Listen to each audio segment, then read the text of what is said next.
tayong lahat ay naniniwala na ang edukasyon talaga ang makapagbibigay ng alibyo sa ating mga komunidad, sa mga pamilya natin. Gilauman nga sugdan sa sunod tuig nga pagtungha ang pagtanyag og educational assistance sa gobyerno ngadto sa 124 ka kwalipikadong estudyante sa Negros Oriental kan sa mga anak sa kanhi rebelde.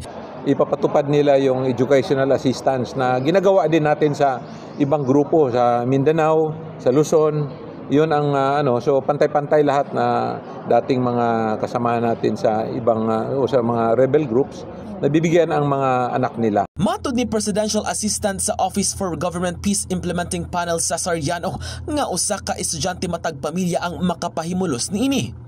Ngayon kung magtatanong siguro kayo paano naman gagawin yan, walang problema yun kasi mayroon naman tayong mga state universities na nakakatulong. Katulad sa Mindanao namin, we have engaged with Mindanao State University. Dito mayroon tayong Siliman, mayroon tayong State Norso, and other So samtang gitugutan usab nga makapili ang mga estudyante nga motungha sa kolehiyo nga mo eskwela sa gusto nilang tunghaan, din ana sa 25,000 pesos matag semester ang madawat sa mga benepisyaryo. So we were at the office of the provincial governor kahapon and they assured us na they will fully support us. So kung ang gobyerno, mga ahensya ng gobyerno ay nagtutulungan, walang problema ito. Lahat kayang-kaya natin ito. Even yung livelihood nila ay tinutulungan natin sila.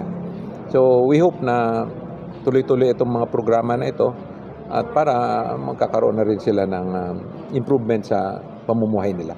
Dugang paniyano nga usa lamang kini sa mga programa sa gobyerno nga gitanyag sa mga kanhi rebelde kabahin sa 2000 Peace Agreement. In the heart of changing lives, kini si Brigada Jess Mira sa 89.5 Brigada News FM Dumaguete, the Music and News Authority.